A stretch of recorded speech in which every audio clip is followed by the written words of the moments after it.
Even though the gods are crazy, even though the stars are blind, if you show me real love, baby, I'll show you mine. Can you hear the bells ring out? Speak now. Speak now. And with that, I will stop torturing you all with my bad singing. What is up, everybody? Random Man here, bringing you another video during this current quarantine era. I hope everyone out there is continuing to stay safe and be well during this unpredictable time, as I am bringing you not just one, but two reviews in one video. If you would like to see my review for the second film I am covering in this video, feel free to skip around to that timestamp indicated on screen and in the description. So, without further ado, here is my first review of the video for Promising Young Woman. Now, the plot of this dark comedy thriller basically follows a woman, played by Carey Mulligan, who seeks to avenge her best friend who was a victim of rape.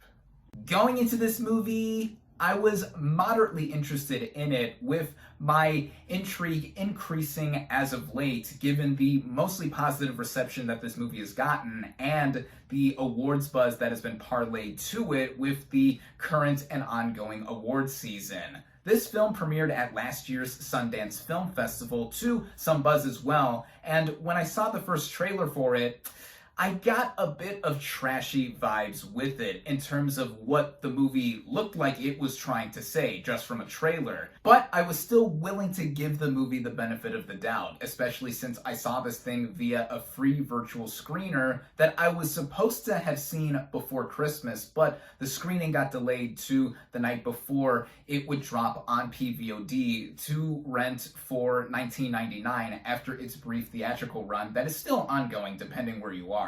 Starting out with the cast and their performances, we have Carey Mulligan in the lead role of Cassie. She is a 29-year-old going on 30 med school dropout who still lives with her parents and is working at a small coffee shop, who, as I mentioned with the brief plot outline of the movie, is seeking to avenge her best friend for the traumatic event that had happened in both of their pasts. Mulligan is an actress I've always really enjoyed in just about everything I've seen her in, but here, this is probably one of my absolute favorite roles and performances of hers, as she shows a lot of pent-up rage inside her, while also showing how seemingly clever she is within her crusade to try and right the wrongs of the past, while also teaching some men a lesson. Mulligan mesmerizes throughout, and also shows with her character the burning of bridges of sorts with the relationships she has with other characters in this film, such as her parents, played by Clancy Brown and Jennifer Coolidge.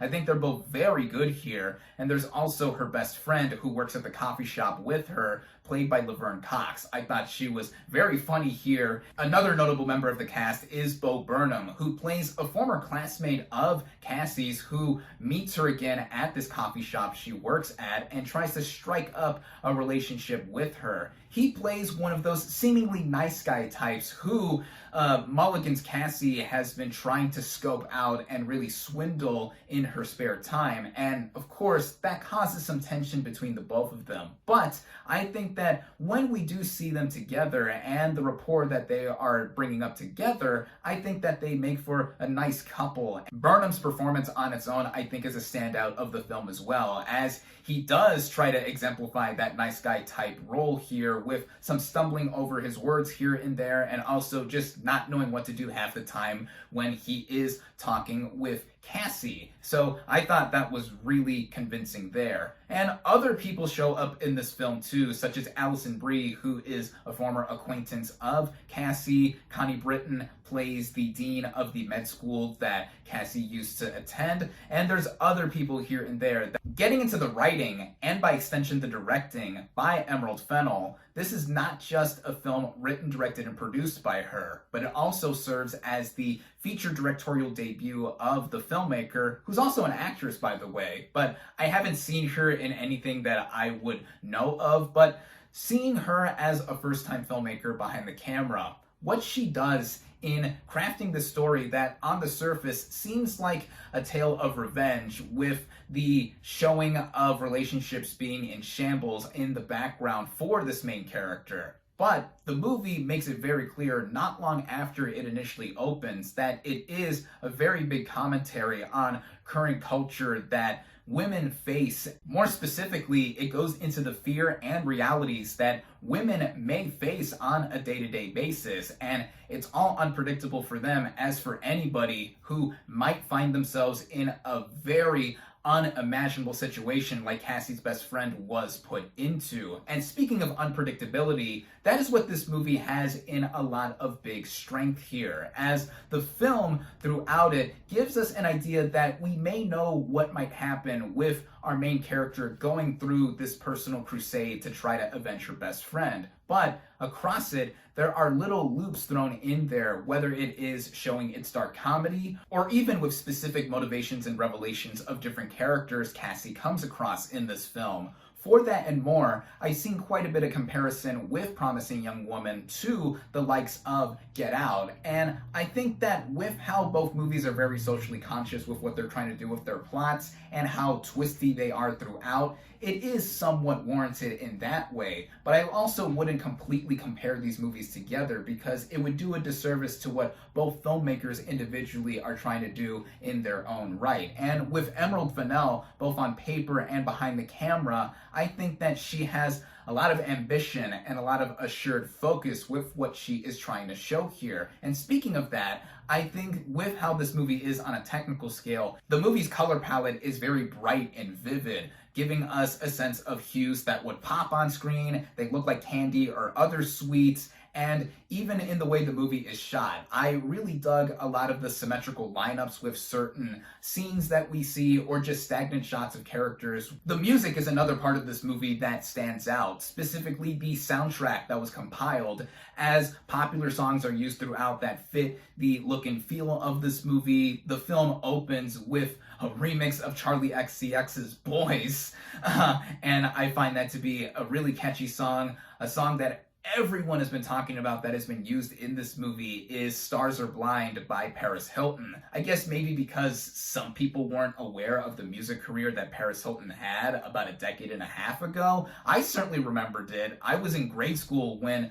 that happened, and I find Stars Are Blind to be a very good song, even though I badly sang it in the intro of this video. Yeah, I thought that it worked in the context of this one scene involving Mulligan and Burnham's characters, the editing and the way the movie is all strung together at just under 2 hours. I thought it was paced both to the extent of tension and also just feeling breezy as the movie ran along. And this film, I think, is something that would entertain just about everyone. And for me, I was really engaged by the movie throughout it, up until the final 10 to 15 minutes or so. A lot has been talked about with this movie by those who have seen the film, as it ends to a very divisive and polarizing extent. Now, the way it throws one for a loop while watching this movie, I definitely applaud, because it goes for something that I did not expect at all. I also understood what the movie was going for in doing what it did at the end. But upon further thought, and even initial thought when I was just shocked by what had occurred then, it gave me a sense of mixed signals or mixed messaging in what the movie's trying to say overall, even though one could say it did end in a satisfying way. But I'm not entirely sure if it landed with me completely upon the first watch of this movie, or I just was so dumbfounded by how this movie just came together overall. All in all, though, I really enjoyed Promising Young Woman. There's certainly a lot to talk about with this movie, and I do think it will find an audience, especially more so now, given that it is readily available to watch from home. And I am curious to see how far this will go in terms of award season, because there's a lot of praiseworthy elements here that I would like to see recognized, and just overall keeping the conversation going with something like this. It's definitely something I am so glad to now have given my 2 cents for. I definitely recommend it. With that, my final verdict for Promising Young Woman is 4 out of 5 stars. Finally, here is my review for One Night in Miami. Based on the stage play of the same name by Kemp Powers, the plot of this drama basically follows a fictionalized meeting between Malcolm X, played by Kingsley Benadir, Muhammad Ali, played by Eli Garee, Jim Brown, played by Aldous Hodge, and Sam Cooke, played by Leslie Odom Jr., in February of 1964 at a room at the Hampton House where the four are celebrating Ali's surprise title win over Sonny Liston. Going into this movie, I was very much looking forward to it, not just for its concept, but also in it being the feature directorial debut of Regina King. Yes, Regina King, the actress, who 2 years ago won the Oscar for Best Supporting Actress for her turn in If Beale Street Could Talk. Very much deserved there. And also just recently, last year, won her 4th Primetime Emmy Award for her turn in 2019's Watchmen miniseries. Love this one as well. She really is an accomplished actress, and now she is tackling something behind the camera, which always intrigues me to see an actor or actress go behind the camera and see what they can do. Starting out with the cast and their performances, we have Kingsley Benadir as Malcolm X. This is the performance of the 4 main players here that has been singled out for a lot of praise. Specifically, recently too, he has won the Gotham Award for Breakthrough Actor. And I gotta say that I agree with many in their sentiments for how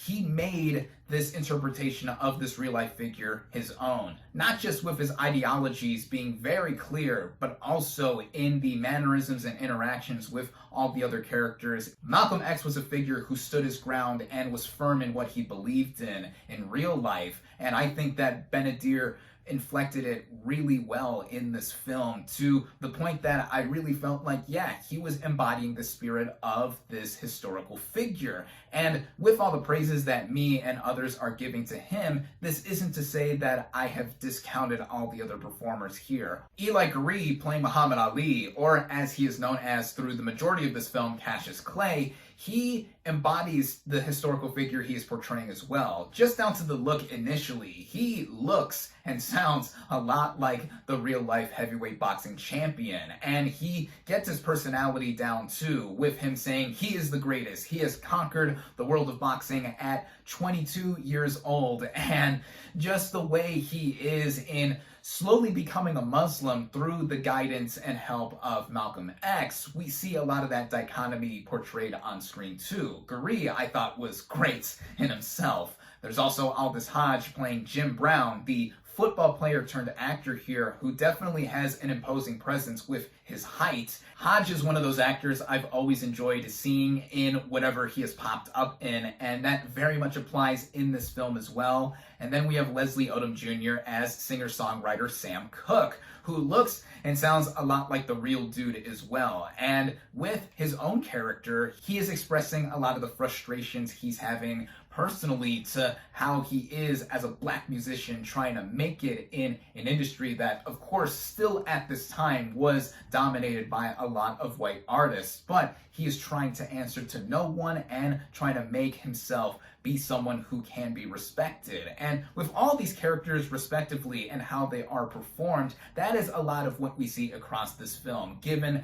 how outstanding they all are with the actors playing them. This brings me right into the writing of this film, which was done by Kemp Powers, who has adapted his own stage play into this movie's screenplay. And given that this is another film that we have gotten that is adapted from theater, one could say that it does have a lot of the hallmarks that a film like this would have. Recently, we have gotten 2 film adaptations of August Wilson's plays, 2016's Fences and last year's Ma Rainey's Black Bottom, where we are stagnant in a main location for the duration of those films. Here in One Night in Miami, that is the case for a lot of it, but not initially. The opening half hour of this movie sees all 4 of these characters individually and setting them up before they do meet together To me, that alone makes this movie feel less stagey than other recent film adaptations of plays, because we get to see more locations before we do get the main core of the movie and them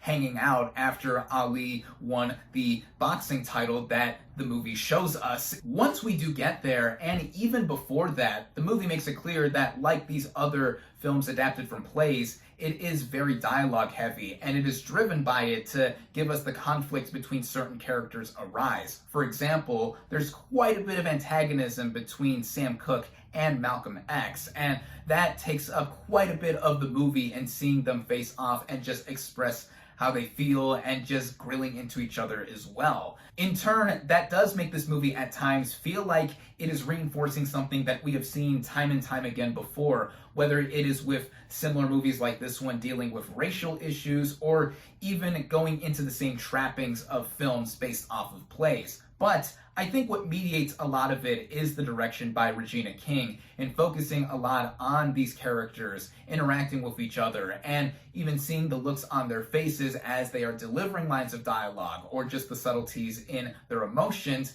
It makes her something that really does feel like it is out of a play, but I think in the best way possible given into the transition of cinema. That is why I am more of a fan of these kinds of movies than some others, with how I am seeing another medium being put into a medium that uses a lot more elements that are in control of the creatives behind it. This brings me right into the film's technical elements, which I think are well done overall, whether we're talking the way this movie is shot, edited, the production design, and making me feel like I was transported back to 1964, to even the music. There's a song played towards the end of this movie by Leslie Odom Jr. called Speak Now, which, like Stars Are Blind in the intro of this video, I sang badly, but I think it is a really solid song. Running at just under 2 hours, I did feel the movie was a bit long at times, in certain segments that did drag on, that I felt could have used more diversion, mainly